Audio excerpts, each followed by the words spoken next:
एक लड़की जिसका नाम सैरा होता है उसे दिखाते हुए ये मूवी स्टार्ट होती है। सैरा जो कि अपनी फ्रेंड के घर पार्टी में जाना चाहती थी, लेकिन सैरा के फादर उसे पार्टी में जाने की परमिशन नहीं देते। सैरा के फादर का नाम होता है डॉन। सैरा अपनी मदर से पूछती है कि आपने तो मुझे कहा था कि मैं पार्टी में चली जाऊं, जिस पर सैरा की मदर कहती है कि बेटा कोई बात नहीं, तुम आज नहीं फिर कभी चली जाना। इस बात से सैरा को गुस्सा आ जाता है और वो अपने रूम में चली जाती है। वहीं पर हम सैरा की बड़ी सिस्टर को भी देख पाते हैं। उसी रात सैरा अपनी फैमिली से छुपकर अपने बेस्ट फ्रेंड क्रिस्टोफर के साथ उसी पार्टी में जाती है। पीछे से सैरा की मदर उसके रूम में आती है। सैरा की मदर देखती है कि सैरा तो अपने रूम में है ही नहीं, और ये बात वो अपने हस्बैंड यानी सैरा के फादर को जाकर बता देती है। ये बात सुनकर सैरा का फादर यानी डॉन काफी गुस्से में हो जाता है। पूरी रात क्रिस्टोफर के साथ स्पेंड करने के बाद नेक्स्ट मॉर्निंग सैरा अपने घर पर आती है, जहाँ पर सैरा का फादर उस पर काफी गुस्सा करता है, उसे काफी डांटता है। तभी वहाँ पर सैरा की मदर भी आ जाती है और नाराज सैरा भागते हुए अपने रूम में चली जाती है। सैरा जब अपने रूम में होती है तब वहाँ पर उसकी मदर और उसकी सिस्टर भी आ जाती हैं। तीनों माँ बेटियाँ आपस में बातें कर रही होती हैं। सैरा उन्हें बता रही होती है कि 3 महीने बाद मैं 18 साल की हो जाऊंगी। मेरा एक बचपन का फ्रेंड है और मैं उसके पास चली जाऊंगी। मैं उसके साथ भी रहूंगी और अपनी लाइफ को काफी एंजॉय करूंगी। ये सारी बातें सैरा का फादर बाहर खड़े होकर सुन लेता है। फिर सैरा का फादर डॉन बेसमेंट में मौजूद एक सीक्रेट रूम को ओपन करता है। इसके बाद वो वेट करता है 3 महीने बाद का, जब सैरा 18 साल की हो जाएगी। फिर हमें डायरेक्ट 3 मंथ बाद का सीन दिखाया जाता है, जहाँ पर हमें सैरा दिखाई जाती है जो कि कॉल पर क्रिस्टोफर से बातें कर रही होती है। सैरा की सिस्टर तो पहले ही घर पर नहीं होती और उसकी मदर भी मार्केट चली जाती है। पीछे से सैरा और उसके फादर घर पर अकेले ही होते हैं। डॉन सैरा को कहता है कि मैंने बेसमेंट में एक बॉक्स रखना है, तो तुम मेरी हेल्प कर दो ना प्लीज उस बॉक्स को रखने में। फिर दोनों उस बॉक्स को लेकर बेसमेंट में जाते हैं, जहाँ पर जाकर डॉन सीक्रेट रूम के डोर को ओपन करता है। ये देखकर सैरा शॉक्ड रह जाती है कि यहाँ पर सीक्रेट रूम भी है। डॉन फिर सैरा को उस रूम में लेकर जाता है। डॉन सैरा को बातों में उलझाने की कोशिश करता है और उसे उस रूम में लॉक्ड करके वहाँ से चला जाता है। सैरा हेल्प के लिए काफी चिल्लाती है, लेकिन डॉन को उस पर तरस नहीं आता और वो उसकी कोई बात नहीं सुनता। तब सैरा अपनी हेयर पिन से लॉक को ओपन करने की कोशिश करती है, जिससे डोर तो ओपन नहीं होता, लेकिन लाइट्स ब्लिंक होने के बाद ऑफ हो जाती हैं, जिसकी वजह से वेंटिलेशन भी बंद हो जाती है। अब सैरा चेक करती है कि आखिर उस बॉक्स में क्या है, जो बॉक्स सैरा और उसके फादर यहाँ पर लाए थे। उस बॉक्स में सैरा का सारा जरूरी सामान होता है,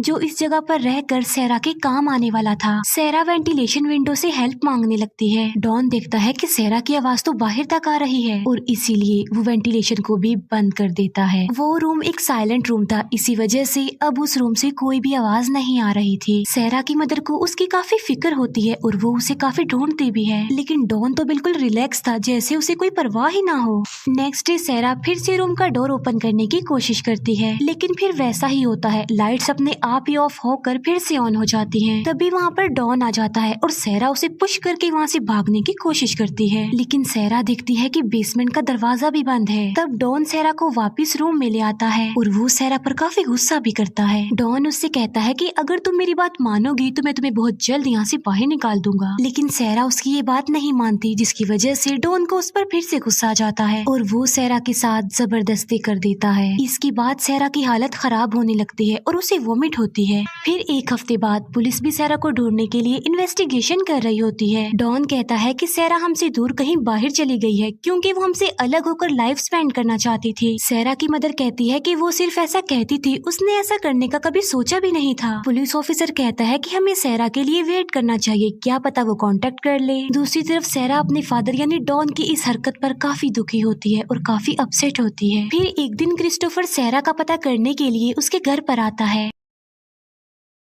जहाँ पर डॉन क्रिस्टोफर को बताता है कि सैरा अपने किसी बचपन के फ्रेंड के साथ भाग गई है। इसके बाद 21 दिन गुजर जाते हैं। सैरा पूरी 18 साल की हो गई थी और आज उसकी बर्थडे थी। तब डॉन सैरा के पास केक और कैंडल्स लेकर आता है। डॉन सैरा को कैंडल बुझाने को कहता है। सैरा ऐसा ही करती है और वो डॉन की हर बात मानती जा रही थी, क्योंकि डॉन ने उसे कहा होता है कि मेरी बात मानने पर मैं तुम्हें बहुत जल्द यहाँ से आजाद कर दूंगा। डॉन सैरा को एक कॉस्ट्यूम पहनने के लिए देता है। फिर डॉन सैरा को कहता है कि मुझे तुम अपनी एक विश बताओ और मैं उसे पूरा करूंगा। जिस पर सैरा कहती है कि मेरी विश ये है कि मैं यहाँ से आजादी चाहती हूँ, मैं इस जगह से निकलना चाहती हूँ। जिस पर डॉन कहता है कि इस बात के लिए तो अभी काफी टाइम है। तब सैरा कहती है कि मुझे एक घड़ी और एक टीवी चाहिए। यहाँ पर डॉन एक बार फिर से सैरा के साथ जबरदस्ती करता है। अगले दिन डॉन सैरा को टीवी और घड़ी दिला देता है। फिर सैरा फूड कैन की मदद से अपना एक हथियार बनाती है और वो डॉन को उसके करीब आने को कहती है। लेकिन डॉन सैरा के इरादे समझ चुका था कि वो क्या चाहती है, जिसकी वजह से वो सैरा को इतना पीटता है कि उसका हाथ भी तोड़ देता है। फिर ऐसे करते करते 1 साल गुजर जाता है। हम देखते हैं सैरा को जो कि प्रेग्नेंट है। तभी सैरा को पेन होने लगती है। तब एक बेबी गर्ल की बर्थ होती है। सैरा की बेटी को देखकर डॉन खुश नहीं होता। इसके बाद 4 साल गुजर जाते हैं और सैरा की मदर उसे काफी मिस करती है और सैरा एक बार फिर से प्रेग्नेंट होती है। डॉन अपनी वाइफ को बताता है कि मेरी प्रमोशन हो गई है। जिस पर सैरा की मदर कहती है कि हमें एक इन्वेस्टिगेटर हायर कर लेना चाहिए जो कि सैरा को ढूंढे। इस बात पर डॉन साफ इनकार करके वहाँ से चला जाता है। डॉन जो टीवी सैरा और उसकी बेटी के लिए लाया था उसे देखकर दोनों माँ बेटी काफी खुश हो जाती हैं, क्योंकि उनकी बोरियत दूर करने के लिए टीवी से अच्छी और क्या चीज हो सकती है। कुछ दिन बाद सैरा को एक बेबी बॉय होता है। एक दिन सैरा की बेटी काफी बीमार हो जाती है क्योंकि उसे फीवर था। जिस पर डॉन उसे मेडिसिन ला कर देता है। उस दिन भी डॉन और सैरा के बीच लड़ाई होती है। क्रिस्टोफर एक बार फिर से सैरा के घर पर आता है सैरा का पूछने के लिए, जहाँ पर क्रिस्टोफर सैरा के सिस्टर से मिलता है। क्रिस्टोफर वो सारी बातें सैरा की सिस्टर को बता देता है जो उससे डॉन ने की थी, यानी सैरा अपने किसी बचपन के फ्रेंड के साथ भाग गई है। सैरा की सिस्टर क्रिस्टोफर को कहती है कि मुझे तो ऐसा लगता है कि मेरे फादर ने ही सैरा को कहीं पर छुपा दिया है और सम टाइम मैं ये सोचती हूँ कि सैरा खुद ही हमसे दूर कहीं पर चली गई है। सैरा एक बार फिर से तीसरी बार प्रेग्नेंट हो जाती है। डॉन और उसकी वाइफ के बीच सैरा को लेकर बहस हो जाती है। सैरा की सिस्टर डॉन को कहती है कि आप हमेशा सैरा पर गुस्सा किया करते थे। तब सैरा की मदर अपसेट होकर वहाँ से चली जाती है। अपनी वाइफ को मनाने के लिए डॉन भी उसके पीछे पीछे चला जाता है और उसकी पॉकेट से बेसमेंट की कीज गिर जाती हैं। सैरा की सिस्टर उन कीज को उठा लेती है और बेसमेंट में जाती है चेक करने के लिए। वहाँ पर उसे काफी किस्म की चीजें देखने को मिलती हैं। उन चीजों को देखकर सैरा की सिस्टर ये सोचने पर मजबूर हो जाती है कि आखिर ये चीजें यहाँ कर क्या रही हैं। इतनी ही देर में डॉन भी वहाँ पर आ जाता है और वो सैरा की सिस्टर को वहाँ से भेज देता है। फिर सैरा का तीसरा बच्चा पैदा होता है जो कि एक लड़का ही था। सैरा डॉन को कहती है कि मेरे इस तीसरे बच्चे को तुम बाहर ले जाओ, यानी इस बच्चे को मेरी मदर के पास ले जाओ और ये बच्चा उसे ही दे दो। ये सुनकर डॉन को एक आइडिया आता है और वो उस बच्चे को चुपके से अपने घर के बाहर रख देता है। सैरा की मदर उस बच्चे की आवाज सुनकर बाहर आती है, जहाँ पर उसे उस बच्चे के साथ कागज पर लिखा हुआ एक नोट भी मिलता है जिस पर लिखा था, मॉम मैं सैरा हूँ, ये मेरा बच्चा है और मेरी फाइनेंशियली कंडीशन इतनी अच्छी नहीं है कि मैं इसे पाल सकूं, तो इसे आप ही रख लीजिए। तब सैरा की मदर उस बच्चे को अपने साथ ले जाती है, यानी उन्होंने उस बच्चे को अडॉप्ट कर लिया था। तभी डॉन को वहाँ पर एक और नोट भी मिलता है जिस पर लिखा था कि डैड ने मुझे बेसमेंट में कैद किया हुआ है। ये देखकर डॉन को काफी गुस्सा आ जाता है और वो सैरा को पनिशमेंट देने के लिए एक बार फिर से उसके साथ जबरदस्ती करता है। इसके बाद हमें कुछ सालों बाद का सीन दिखाया जाता है जहाँ पर हम देखते हैं कि सैरा का बेटा और बेटी अब बड़े हो गए हैं। एक दिन डॉन सैरा की बेटी को काफी बुरी और गंदी नजरों से देख रहा था। सैरा डॉन के बुरे इरादे समझ चुकी थी। वो जानती थी कि डॉन की गंदी नजर अब उसकी बेटी पर है। सैरा अपनी बेटी की वजह से काफी वरिड थी क्योंकि उसकी बेटी को अस्थमा था। एक दिन सैरा देखती है कि छत से पानी टपक रहा है। सैरा सोचती है कि आई थिंक वहाँ पर कोई कच्ची जमीन है जिसे तोड़कर हम किसी की हेल्प मांग सकते हैं।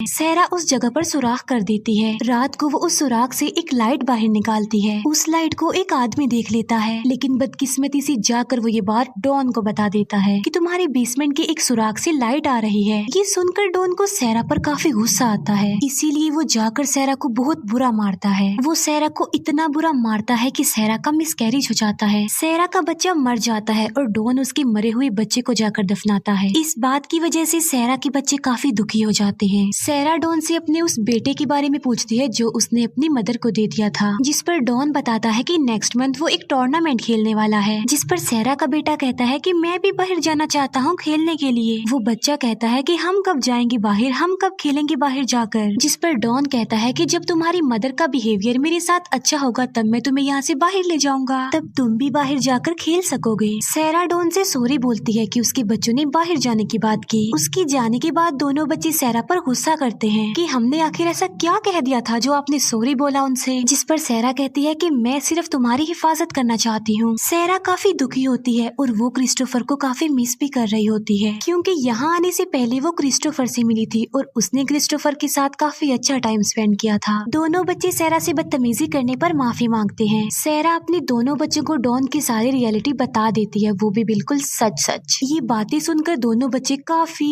हैरान रह जाते हैं। वो बच्चे इतनी बुरी तरह से डर जाते हैं कि सैरा की बेटी को अस्थमा का अटैक हो जाता है। सच बताने पर डॉन को सैरा पर काफी गुस्सा आता है, इसी वजह से वो सैरा को मारने लगता है, लेकिन सैरा का बेटा डॉन को ऐसा करने से रोक लेता है। पनिशमेंट के तौर पर डॉन बाहर जाता है और बेसमेंट की लाइट ऑफ कर देता है। कुछ दिन बाद दिखाया जाता है कि डॉन की जॉब भी चली गई थी, जिसकी वजह से उसकी सेविंग्स आहिस्ता आहिस्ता खत्म हो रही थी। जिस पर डॉन की वाइफ उससे पूछती है कि आखिर तुम्हारी सेविंग्स खर्च कहाँ पर हो रही हैं? सैरा जो कि वेंटिलेशन को तोड़ देती है। डॉन को बैंक की तरफ से एक नोटिस आता है कि वो घर खाली कर दे, क्योंकि इंश्योरेंस का लिया हुआ पैसा डॉन ने बैंक को वापस नहीं किया था। तब डॉन सैरा और उसके बच्चों को खत्म करने का डिसीजन लेता है, क्योंकि अब उससे सारा सिस्टम मैनेज नहीं हो रहा था। वो वेंटिलेशन के रास्ते से अपनी गाड़ी का धुआं छोड़ता है, लेकिन तभी वहाँ पर सैरा का वो बेटा आ जाता है जो कि उसने अपनी मदर को दिया था, और इसी वजह से डॉन को गाड़ी बंद करनी पड़ती है। काफी साल बाद हम देखते हैं कि सैरा की बेटी को फिर से अस्थमा का अटैक हो गया है। सैरा डॉन को कहती है कि मैं अपनी बेटी का डॉक्टर को चेकअप करवाना चाहती हूँ, जिसके लिए डॉन साफ इनकार कर देता है, लेकिन सैरा इस बात के लिए उससे काफी रिक्वेस्ट करती है। तब सैरा की बेटी की हालत देखकर डॉन इस बात के लिए एग्री हो जाता है। डॉन सिर्फ सैरा और उसकी बेटी को ही अपने साथ लेकर जाता है। उसकी बेटी को वो बेसमेंट में ही रुकने को बोलता है। सैरा जब बेसमेंट से बाहर आती है तब उसे अपना घर देखकर सब कुछ याद आ जाता है। सैरा की बेटी को हॉस्पिटल लेकर जाया जाता है और बहुत ही मुश्किल से उसकी जान बचाई जाती है। वहाँ पर एक लेडी डॉक्टर होती है जो सैरा को एक फॉर्म फिलअप करने का बोलती है। अब सैरा वापिस से अपनी उस जिंदगी में नहीं जाना चाहती थी, इसीलिए वो फॉर्म पर पानी फेंक देती है। तब डॉन दूसरा फॉर्म लेने के लिए जाता है और मौके का फायदा उठाकर सैरा उस लेडी डॉक्टर के पास आ जाती है। सैरा उस लेडी डॉक्टर के गले लग जाती है और तभी पीछे से वहाँ पर डॉन भी आ जाता है। सैरा उस लेडी डॉक्टर को कहती है प्लीज हेल्प मी। वो लोग अंदाजा लगा लेते हैं कि सैरा जरूर किसी मुसीबत में है। सैरा की खुशकिस्मती ये होती है कि वहाँ पर एक पुलिस ऑफिसर भी होता है जो डॉन को पकड़ लेता है, जहाँ पर डॉन सब कुछ रिवील कर देता है और अपनी सारी रियलिटी भी बता देता है। सैरा के बेटे को भी बेसमेंट से बाहर निकाल लिया जाता है। सैरा की मदर ये देखकर काफी टूट जाती है और काफी शॉक्ड रह जाती है। इसके बाद डॉन को जेल हो जाती है। सैरा अपनी मदर और सिस्टर के पास बाहर आकर काफी खुश होती है और उसके बच्चे भी काफी खुश होते हैं। फिर सैरा से मिलने के लिए क्रिस्टोफर आता है जो कि अभी भी अनमैरिड ही था। सैरा और क्रिस्टोफर एक लॉन्ग ड्राइव पर चले जाते हैं और उनके जाते ही ये मूवी यहीं पर एंड हो जाती है।